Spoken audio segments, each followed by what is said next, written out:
Ipinapatay maliliit na batang lalaki, galit na galit si Herodes, nang malamang siya ay napaglalangan ng mga pantas, kaya't ipinapatay niya mga batang lalaki sa Bethlehem at mga palibot na puok, lahat ng may gulang na 2 taon pababa, alinsunod sa panahon ng paglitaw ng tala na natiyak niya sa mga pantas. Sa gayoy natupad ang sinabi ni Propeta Jeremias. Narinig sa Rama ang malakas na panaghoy. Tinangisan ni Raquel ang kanyang mga anak. Hindi siya maaliw sa tindi ng kalungkutan dahil sa pagkamatay nila. Binibiro niyo ito, Kuya Bert, dito sa nilalaman itong pinapatay maliliit na batang lalaki. Talagang mahigpit ang pagnanais nitong namumuno ng nasabi na bansa na yon, ng panahon na yon, na walang humalili sa kanila sapagkat nung malaman niya na lilitaw yung maghahari sa nasabing bansa na yon, ay ipinapatay na yung mga bata na yon sapagkat baka laki pa nga, maging matured, maging hari, makapalit ni Herodes. Talagang ayaw bumitaw sa katungkulan. Ngayon marami rin ng ganon, ayaw bumitaw sa katungkulan. Kaya Kuya Min, ano masasabi niyo? Alam mo, Kuya Min, tama ka doon sa sinasabi mo, no, sa mga haka-haka mo. Totoo, hindi lamang sa mga taong gobyerno. Kahit maging sa pribado, marami rin ito. O kahit sa mga kalye lang may nangyayaring ganito. Isipin mo, unang taong 2 pababa, pinapatay ng mga kabataan na walang kamuhang mga bata, no? Kaya kung titingnan mo ito, Kuya Min, ayon sa kalendaryong sinusunod ng mga Katoliko, sa ating mga Katoliko, December 28 ito nangyari. So, tinatawag ang December 28 ng Niño Innocente. No, na ibig sabihin, innocent na mga kabataan. No? Walang kamalay. So, pero, bakit nga nangyari ito? No? Dahil lang nga doon sa, yun nga, sinasabi mo, na kasakiman sa kapangyarihan. Nakita mo naman, hindi lingid sa karamihan sa atin dito, sa ating bansa, sa kasakiman sa kapangyarihan. Nakita mo, 57 o may gitna yata ngayon, na 50 sa Maguindanao namatay dahil sa kasakamihan sa kapangyarihan. No? Nagduro siya.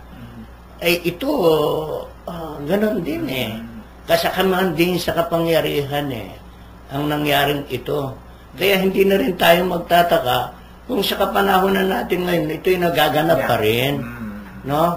Hindi lamang kahit sa kalye, nasabi ko nga nakita mo naman yung ganggang war na yan.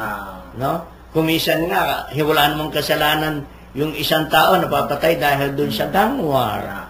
No? So, sa mga pangyayaring ito, makikita mo kung anong kasamaan ng tao. Kahit na noong unang panahon at hanggang ngayon, dinadala, sana may pagbabago. Sana sa pangyayaring ito ay magkaroon ng linaw na ang ating pananalig sa Diyos at magkaroon na ng direksyon. Sana mabago na tayo sa pagsilang na ito ng ating Panginoon.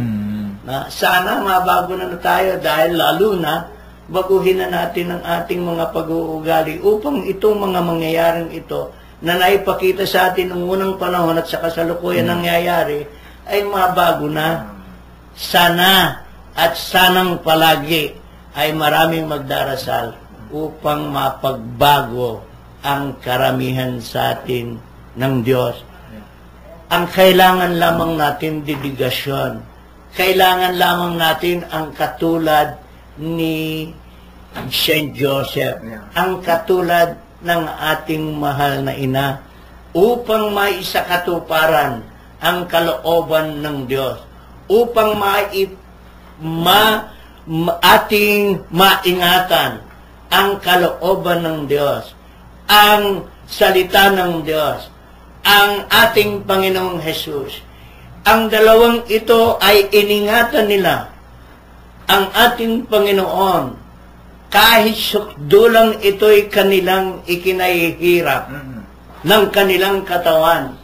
Sana sa bawat linggong pagtanggap natin sa katawan at dugo ng Panginoon, ay atin ding ingatan siya. Ingatan ang kanyang mga salita.